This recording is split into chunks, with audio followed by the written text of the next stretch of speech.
कर रही हूँ। इसमें वन कंपोनेंट सिस्टम पढ़ रहे हैं आज हम। वन कंपोनेंट सिस्टम में वाटर सिस्टम सबसे पहला आपको है। कंपोनेंट वन का मतलब यहाँ पर क्या है, वाटर का फॉर्मूला क्या होता है, H2O। ठीक है, तो पूरे सिस्टम को सिर्फ और सिर्फ कौन डिफाइन करेगा, H2O डिफाइन करने वाला है। ठीक है, इस तरह की इक्विलिब्रियम में हम क्या करते हैं, यहाँ पर एक रूल अप्लाई करते हैं, F equals to C minus B plus 2। ठीक है, F यहाँ पर क्या है, F है degree of freedom, F degree of freedom, C component, जैसे कि यहाँ पर H2O एक कंपोनेंट है, वन कंपोनेंट है। P क्या है, यहाँ पर फेस है। फेस क्या है, जैसे वाटर तीन फेस में एग्जिस्ट होता है, सॉलिड, लिक्विड और गैस, ये सब अपन जानते हैं। इनको पढ़ने का थोड़ा सा तरीका डिफरेंट है। ठीक है, हमने ये डायग्राम ले लिया, इस डायग्राम के बेसिस पर हम पूरे सिस्टम को डिफाइन कर देंगे कि किस जगह पर लिक्विड फेस अपीयर होती है, किस जगह पर सॉलिड फेस अपीयर होगी, या कहाँ गैसियस फेस अपीयर होगी, या फिर हम ये भी बता देंगे या देख के इन कर्व से कि कौन सी दो फेसेस साथ में इक्विलिब्रियम में यहाँ पर प्रेजेंट है। ओके, नाउ अब पढ़ने का तरीका क्या है कि जब हमने सबसे पहले फेज डायग्राम, ये फेज डायग्राम कहलाते हैं, ये वाटर का फेज डायग्राम है। यहाँ पर इस फेज डायग्राम को दो वेरिएबल प्रेशर और टेम्परेचर के बीच में खींचा गया है। एक्सिस पे अपन ने क्या ले लिया, टेम्परेचर ले लिया, और वाई एक्सिस पर क्या ले लिया, प्रेशर। और यही दो वेरिएबल मींस यदि आपने देखा होगा टेम्परेचर चेंज करेंगे, वाटर का जो सॉलिड, लिक्विड और गैस फेस में चेंज होना चालू हो जाता है। ठीक है ना, सॉलिड मतलब आइस जो कि आपका 0 डिग्री सेल्सियस पर होता है, उससे ज्यादा टेम्परेचर होगा, लिक्विड होगा, और 100 डिग्री सेल्सियस अबव देन तो क्या हो जाएगा, वाटर वेपर में अपीयर हो जाएगा। तो ये सारी चीजें जो हैं इस सिस्टम में हमको समझना है, देखना है। ठीक है, अब हमें इसको पढ़ने के साथ साथ हमने ये देख लिया कि ये डायग्राम खींचा है, वन कंपोनेंट सिस्टम है। इसके लिए हम ये रूल अप्लाई करेंगे, F equals to C minus B plus 2। कैसे पढ़ेंगे ये सबसे इंपॉर्टेंट है। तो इसके लिए हमको क्या, दो तरह से स्टडी होती है, एक तो आप टेबल में पढ़ सकते हैं और एक आप एक्सप्लेन करके सीधे सीधे आप लिखते हुए एक्सप्लेन कर सकते हैं। हम ज्यादा बेटर तरीके से टेबल में पढ़ेंगे। उसके लिए हमको क्या करना है, यहाँ पर टेबल बनानी है। ठीक है, मैं इसको थोड़ा सा हटा रही हूँ, ये रूल आपका लिखा हुआ है। टेबल बनाने के लिए सबसे पहले हम कर्व को डिफाइन करेंगे। कर्व को डिफाइन करने के लिए हम 3 कॉलम बनाते हैं। यहाँ पर ये 3 कॉलम बन गए। फर्स्ट कॉलम में जो है यहाँ पर कर्व ही रहेगा, हेडिंग। सेकेंड कॉलम की हेडिंग रहेगी हमारी फेस, और थर्ड कॉलम की हेडिंग रहेगी degree of freedom, F degree of freedom. Okay, ये कर्व का एक्सप्लेनेशन है। इस पूरे डायग्राम को समझने के लिए कैसे हम समझेंगे वो इम्पोर्टेंट है। अब आप सबसे पहले देखो कर्व AO, आपको 3 कर्व क्लियर दिख रही है, कर्व AO, कर्व BO और कर्व CO। 3 कर्व दिख रहे हैं। एक पॉइंट यहाँ दिख रहा है, ये पॉइंट क्या है, O पॉइंट दिख रहा है।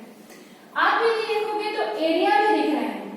एरिया क्या है, AOC, COB और AOB, ये एरिया भी है। हम सबको जो है कैसे एक्सप्लेन करेंगे उसको समझना यहाँ पर इम्पोर्टेंट है। तो सबसे पहले हम ले रहे हैं कर्व AO, जो कि वेपर प्रेशर कर्व है। कर्व AO वेपर प्रेशर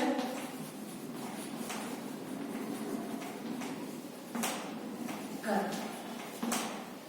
इस कर्व में हम देखेंगे तो कर्व AO में यहाँ पर 2 फेसेस अपीयर हो रही हैं। यहाँ पर कौन कौन सी 2 फेसेस हैं, liquid and water vapour, liquid and water vapour.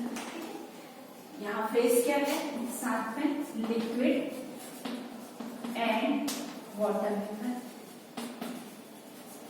अब हमको ये पता है कंपोनेंट 1 है, फेसेस हमारे पास कितनी है 2 है, तो हम फॉर्मूले में पुटअप कर दें, एफ निकाल दें, 1 कंपोनेंट है, फेस 2 है, डिग्री +2 है, तो क्या आ जाएगा एफ इक्वल्स टू 1 आएगा। यूनिवेरिएंट हो गया सिस्टम, कैसा हो गया यूनिवेरिएंट। ओके,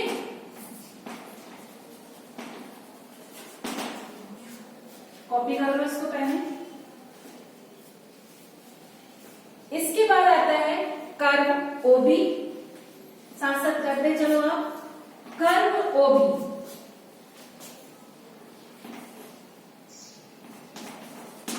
कर्व ओबी को हम बोलते हैं sublimation curve of ice, sublimation curve of ice, या ऐसे भी बोल सकते हो आप सब्लिमेशन कर्व। हमने पहली कर्व देखी एओ कर्व, दूसरी देखी ओबी, आपको बिल्कुल क्लियर हो रहा है, बिल्कुल दिख रही है ओबी कर्व, है ना। इस पर भी हमारी 2 फेस यहाँ पर एग्जिस्ट होंगी, आइस और वाटर वेपर। यहाँ पर 2 फेस अपियर होंगी, आइस और वाटर वेपर। ओके, नाउ अब फिर से आप निकाल सकते हो डिग्री ऑफ फ्रीडम क्या आएगा 1 ही आना है डिग्री ऑफ फ्रीडम, तो F इक्वल्स टू क्या हो गया 1 आ गया। ये भी हमारी कैसी कर्व हो गई, ये कैसा हो गया डिग्री ऑफ फ्रीडम, ये भी सिस्टम कैसा हो गया यूनिवेरिएंट हो गया। ठीक है, इसके बाद फिर आता है तीसरी कर्व,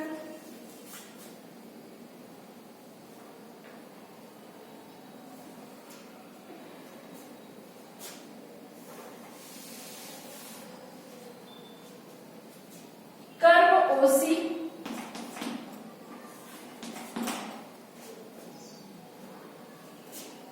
कर्व ओसी का नाम क्या है मेल्टिंग पॉइंट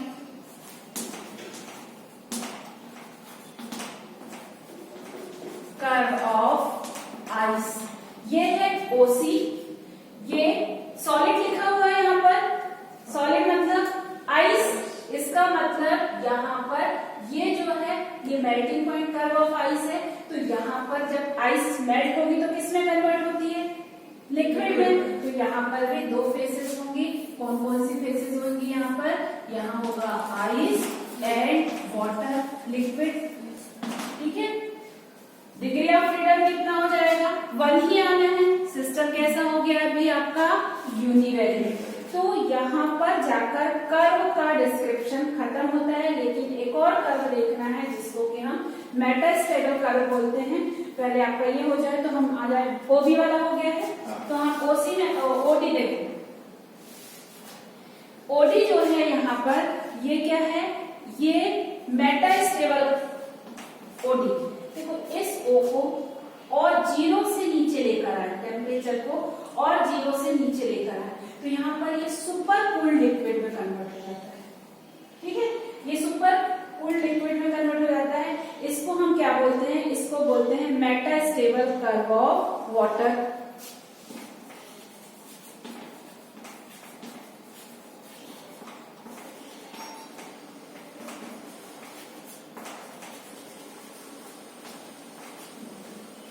यहां पर भी 2 फेसेस हैं, आइस और वाटर।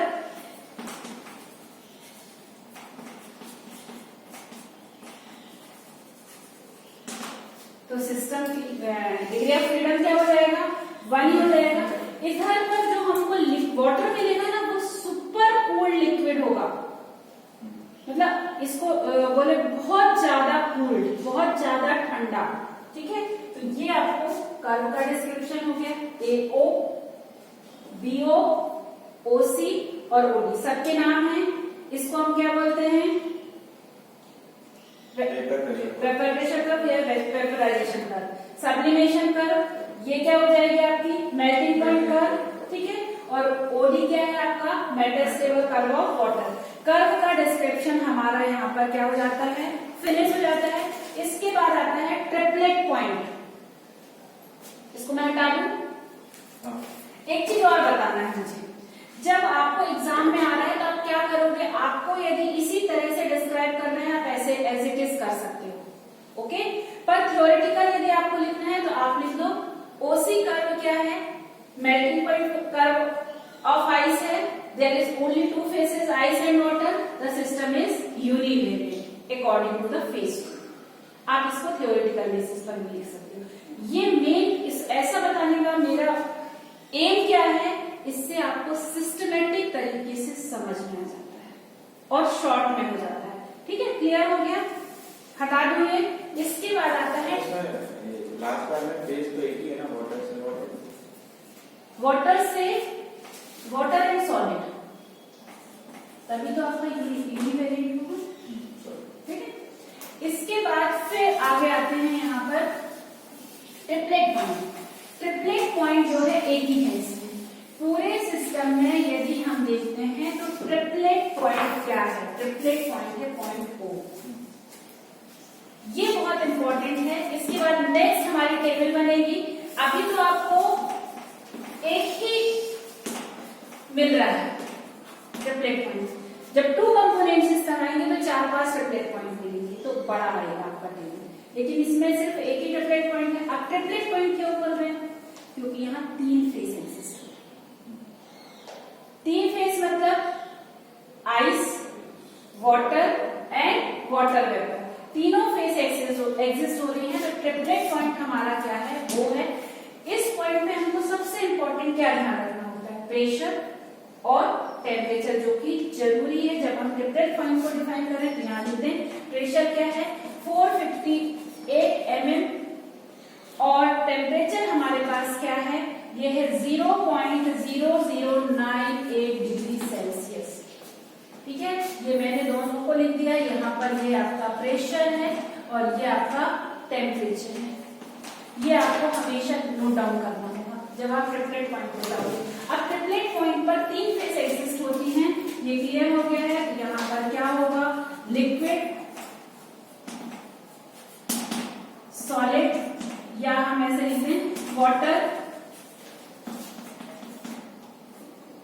आइस एंड क्या हो जाएगा, वाटर वेपर। ये 3 फेस हो गई है हमारे पास। तो डिग्री ऑफ फ्रीडम फिर से निकालना होगा, F equals to C minus P plus 2, लगा दें formula, F equals to 1 minus 3 plus 2, क्या जाएगा यहाँ पर 0 आएगा, 0। ये सिस्टम क्या हो जाएगा, नॉन वेरिएंट हो जाएगा सिस्टम।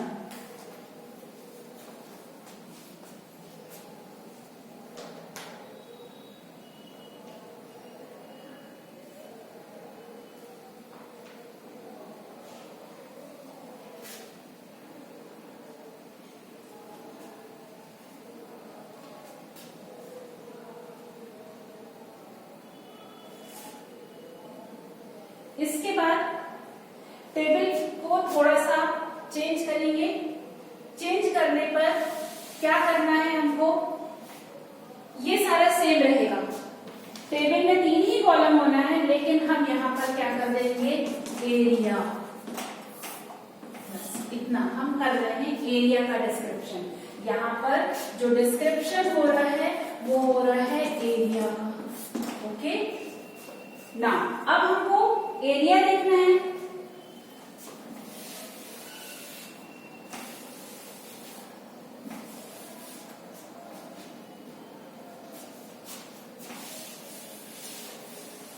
बाकी दोनों कॉलम सेम रहेंगे, फेसेस रहेगा, डिग्री ऑफ फ्रीडम रहेगा। एरिया मैंने बताया कैसे देखना है, कौन कौन से एरिया आ रहे हैं, AOC। आपके पास पहला एरिया आ रहा है AOC। AOC में आपकी कौन सी फेस है, आपको बिल्कुल क्लियर दिख रही है कौन सी फेस है, एक ही फेस है, वो क्या है हमारे पास, लिक्विड। फॉर्मूले में पुटअप कर दें, F equals to 1 minus phase 1 plus 2, कितना आ जाएगा, degree of freedom 2। Bivariant system कैसा हो गया, बाइवेरिएंट। दूसरा एरिया हमारे पास आता है AOB। AOB, AOB, इस एरिया में क्या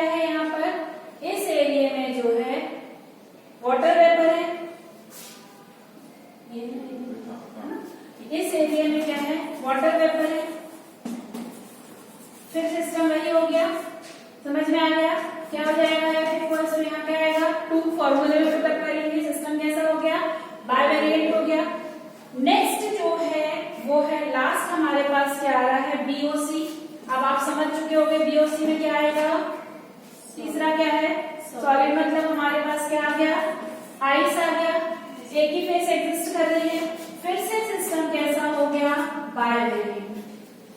तो यहाँ पर वाटर सिस्टम क्लोज होता है और समझने के लिए बहुत सिंपल तरीके से मैंने बता दिया कैसे डिस्क्रिप्शन करोगे। तो सबसे पहले आप कैसे डिस्क्रिप्शन करोगे सबसे पहले आप डिस्क्रिप्शन करोगे कर्व का।